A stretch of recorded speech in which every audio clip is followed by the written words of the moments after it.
All right, 2002 Yamaha Zuma or BWS if you live in Canada.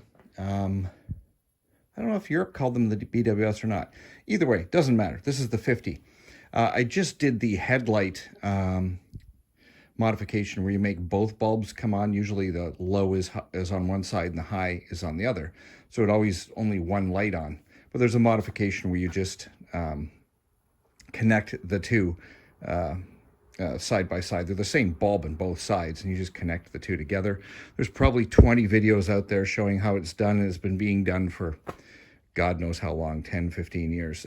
People have done it forever. So anyway, if you want to see that, there's tons of videos on that. And what I'm doing is, because you've now got like 70 watts of power all the time, your alternator is a little bit, or generator, generator alternator on this. I'm assuming it's a generator. So anyway, it's serious draw. There's like 70 watts now coming out of that. So we're going to reduce the load on the bike, because now the bike idles a little lower and you're going to lose a little bit of power. So to get some of that power back, we're going to swap some of the lights that are on all the time to LED. And very simply, the dash bulbs, the two gauge bulbs, and the turn signal and high beam. The oil light, what's the point? It comes on, once every God knows how long, very, very, very seldom. And the tail light and the license plate light. And combined, those probably take up about 20 watts of power. So we're going to get some of that power back. I'm not going to bother with the turn signals because I don't have, what do you call them? Resistors. That's it. Resistor bulbs for these, and it's going to make them flash too fast. So I'm just going to swap out the two gauge lights and the tail light and license plate light. And for the gauge lights, all you have to do is take off this front cover at the very front of your gauges. There are 4 screws. There's one on each side of the bottom right there, and then one in the front, one there, and then you simply pull this part off. There's where the 2 at the bottom go through, and the 2 at the top screw into those 2 little pegs. And then just gently slide it forward, and now you can access the gauge cluster. And the bulbs in there are regular 194 style bulbs, which are like this. And that's a plug-in, and the replacement LED will be a T10 of whatever color you want. So what I'm going to use is, I think I'm going to use white or blue, depends on which one I like better, on the gauges. In the high beam, I'm going to use a blue because it's behind a blue lens. With LEDs, if you put a white light behind it, it's going to change the color of the lens. If you can see here, the turn signal's got a green lens in it. If you put a white behind there, that'll look like blue. If you put a white behind the red oil light, it'll look like pink. And if you put a white behind the high beam, it'll be a really, really light blue. So always try and keep the LED color kind of the same as the color of the lens that you're putting it behind.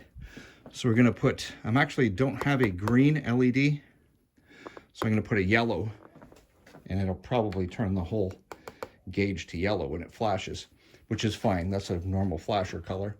And I am going to put a blue behind the headlamp. And so all you do is unplug the little plugs from the bottom. They're just rubber. They pop in like that, and that one's a white LED on there. And I'll swap them around. The hardest one to get to, and it's not even hard, is this back one back there for the fuel gauge, and all you have to do is push up on your cluster a little bit, and you can reach under and slide that out. And again, they just slide in and slide out. And with an LED bulb, with a T10 or any LED, if you put it in the first time, let me grab one. So this is a blue one. So say you stuck it in this way and it didn't work, you'd turn it around and stick it in again. They only go in one direction because they're a diode. So you have to, if it's not working in the first time you put it in, turn it 180 degrees, put it back in. So we're going to swap all these around, and then I'll show you how to do the tail lights. And I'll show you what these look like in blue and white. I think I'm going to keep white. Not sure. Blue's kind of easy on the eyes. I don't know. Whatever. I'll show you what both look like. Anyway, back in a minute. Oh, it's weird because this bright spot in the middle where the bulb is, that's where the bulb is in from the back. On video, I can see that really bright. But in real life, you can barely tell the difference between here and the other spots. It's all blue, just, it looks more like this. This doesn't really, I guess the camera just picks it up differently and makes that really, really bright. So I'll show you white in a second. And that's the white. You don't get that same really, really bright dot in the middle with the white. I don't know why the blue did that. Not sure. I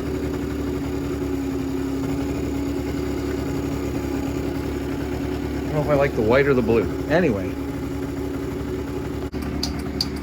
Okay, turned off a bit of the light in the garage. Anyway, let's turn that off. Now I've got the bike running so that you can see the running light going, the gauge cluster. So I've got that white. I've got the back one pushed in for the gas gauge. I'm going to put the white one in. Just push that up and in. The speedo. And then the blue is the high beam. And yellow is turn signal.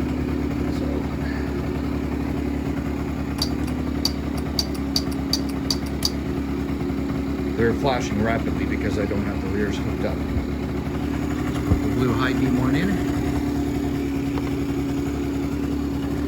Then turn signal.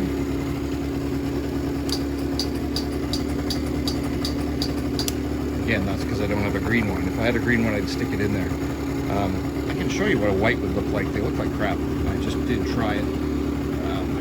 White makes it look like blue, flashing blue light on your dashboard. So let's stick a white in there just so you can see.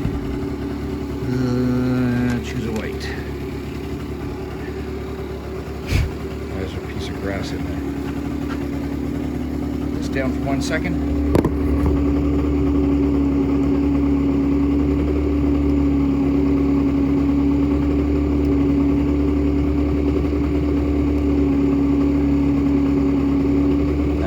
Why do I have an LED that doesn't work? Sorry, second one.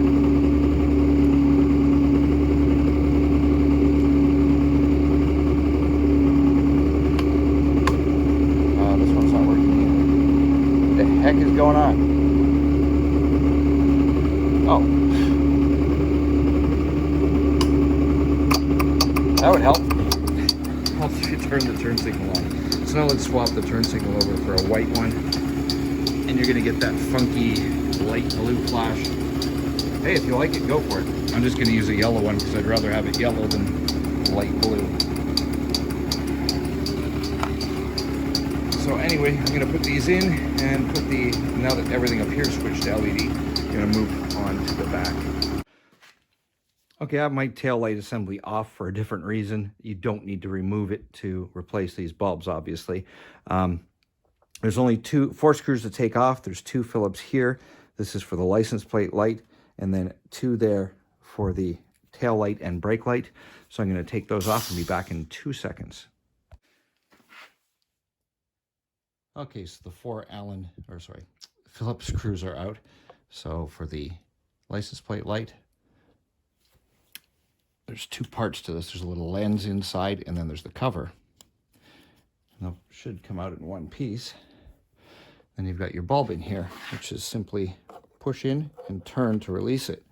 And it's a single pole bulb. And I'm going to replace it with a single pole LED. This will glow white. Actually, let me plug this in. Can I? I will plug it in a minute. So let me stick this in there. This is going to be shallow, but it's going to be fine. It'll work properly. There we go. Oops. Oh, crap. I got to get a bulb. Back in 1 sec. Okay, found a replacement red LED. So anyway, this is the in some areas, I guess these are used as turn signals, but in North America, we have to have the wide, big, goofy ones. So this just slides out. I guess that's why my tail light and brake light weren't working. Look at how popped that is. So that's a dual pole bulb. I mean, it's got 2 feet on it, 2 contacts, and there are an upper and lower little ear on the side. One's lower than the other. So that means I have to replace that with an LED that is similar. And this LED is red. I could use a white one, but again, it's going to glow pink if I use it behind a red lens. It'll make everything pink. So I'm going to take this red one, stick that in, and let's plug this sucker in. And we don't need the bike running in order to see what these look like. I'll plug it in, turn it around, and turn the key on. Oh, well, apparently that's yellow. Let's find a white one. I do have white ones that are the exact same. There we go.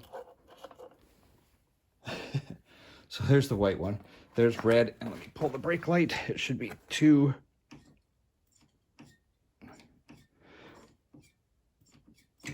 And that's it. Put the covers back on and you're done. So that should probably remove about, I don't know, 20 watts? Not sure how many. Would that be? Yeah, maybe 20 watts from the system that's taken up by the front headlight conversion. And well, you can do this anyway because LEDs react faster, especially on a brake light. It reacts slightly quicker than an incandescent bulb. So people will see your brake light a lot quicker, and they're a little brighter as well. Anyway, thank you very much for watching. Like, subscribe, comment. Thank you very much.